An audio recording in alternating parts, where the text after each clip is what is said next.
Greetings, members, one and all of the Salivation Nation. Russia proposes its own gold standard on steroids. You heard right. Now let's explore.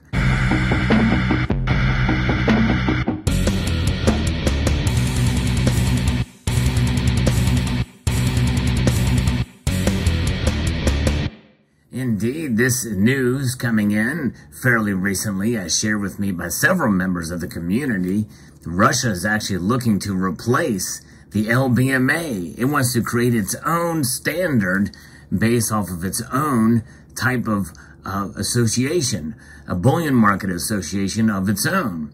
They are proposing their own international standard for precious metals after getting banned by the LBMA, which is the London Bullion Market Association.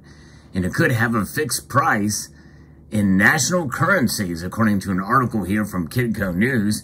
And if you enjoy the news on precious metals or precious metals in general, I hope you will consider subscribing to the channel, maybe bookmarking the page, hitting the notification bell, and commenting below, even if it's something like algorithm the food. Let me know that you're here.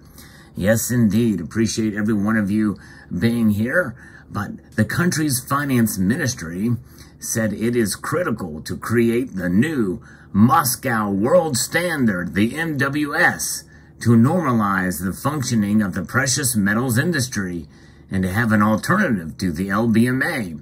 Now, I'm all for a competitive thing to the LBMA or a competitive organization to the LBMA, but I don't know that I trust Russia to do it for sure, but I do think there needs to be probably an arbitrage. And of course, we do have the Eastern markets and the Western markets, and the LBMA is there. But nonetheless, you can think of the Russia standard as something kind of in between there. But nonetheless, the basis of the new structure will be a new specialized international precious metals brokerage headquartered in Moscow, which will rely on the MWS. Well, it's obvious because it's the Moscow World Standard. I doubt they would put it in any other city. It wouldn't make any sense.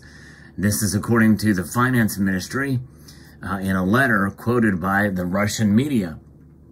Russia is also proposing to fix prices of precious metals in the national currencies of key member countries or via a new monetary unit, such as the new BRICS currency proposed by Russia's President Vladimir Putin. And we know we talked about the BRICS nations for years in this community. The price-fixing committee would include central banks and other large banks from the Eurasian Economic Union. Member states of the EEU are Russia, Kazakhstan, Belarus, Kyrgyzstan, and Armenia. The idea would be to make membership attractive to big gold players like China, India, Venezuela, Peru, and other South American countries. According to the letter published by the finance ministry, the creation of such an organization would quickly destroy the monopoly of the LBMA and ensure the stable development of the precious metals industry in Russia and around the world. And we'll see. And you know, you have the COMEX as well that's involved. And many people have accused of those agencies, both the COMEX and the LBMA, of corruption and manipulation, and more importantly, price suppression. So this would be something to counter that, apparently. And that's what they're hoping, and maybe that will cause the price to rise. But, you know, it could also cause confusion in the markets as well, too, because you have these different standards. And, you know, when you have already we've got sort of lockstep in line with the Asian markets, and then, of course, the European markets and the American markets, and we'll see. But nonetheless, according to this letter, the creation of such an organization would quickly destroy the monopoly, as we mentioned. And it also clarified that the proposal for the new standard did not originate from the finance ministry, but was received from market participants. According to the finance ministry, Russia was the second highest gold producer by volume in 2021, and that is true, with gold output rising by 9% to 343 tons. Russia is also one of the 3 largest producers of platinum, palladium and rhodium. The precious metal industry in Russia accounts for around $25 billion a year. So that would obviously embolden and empower Russia. And some will make a very cogent argument that, well, it does make sense that maybe Russia should have some control of it because, well, they're the second largest gold producer in the world. So why shouldn't they have a say in the marketplace there? And that does make sense. But nonetheless, according to the finance ministry, Russia was the second highest gold producer. Actually, yes, that indeed. So we know that's the case. And following Russia's invasion of Ukraine, the LBMA suspended its accreditation of Russian precious metal refiners. That's a story that I covered here. As soon as that story broke, we covered that on this channel. And then we saw that the G7 had banned them as well. So this action, though, which was in March, on March 7th, barred them from selling new products in London.